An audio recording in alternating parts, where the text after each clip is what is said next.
Në secilën prej këtyre varsëve e broshëve të punuara me dorë është e gravuar historia e të mbjetuarave të dhunës seksuale gjatë luftës në Kosovë.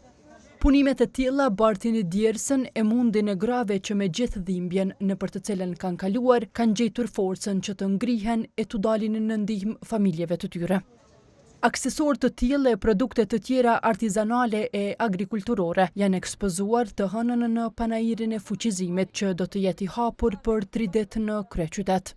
Laura Qarkagjia Tefiko, përfaqësuese e organizatës Medika Gjakova, që ka organizuar këtë panair, thotë se përveç vetëdijsimit synojnë edhe fuqizimin ekonomik të mbjetuarve. Qëllimi kryesor është promovimi i produkteve të tyre që tregon forcën edhe qëndresën e tyre gjatë gjithë kohës që kanë këto gra dhe sfidat që këto gra mundohen me të kalu duke punu produkte punëdore apo agrokulturore. Përveç promovimit të këtyre produkteve, fitimi nga këto panaire shkon direkt te gra. Domethënë është edhe fuqizimi ekonomik direkt te këto gra dhe familjet e tyre. Ajo u shpreh e lumtur me interesimin e qytetarëve për të blerë produktet e ekspozuara, derisa bëri thirrje për mbështetje të mëtutjeshme. Shitja e produkteve të mbjetuarave të dhunës seksuale e ndarja historive të tyre me qytetarët e interesuar është bërë në mënyrë vullnetare nga të rinjt.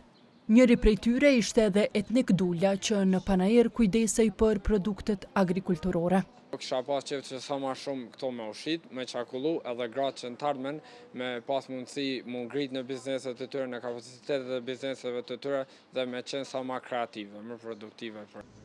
Panairi në Prishtinë do të mbyllet më 21 maj, derisa i njëjti do të hapet gjatë javëve në Vijem edhe në Gjakovë, Prizren, Gjilan, Ferizaj dhe Mitrovic.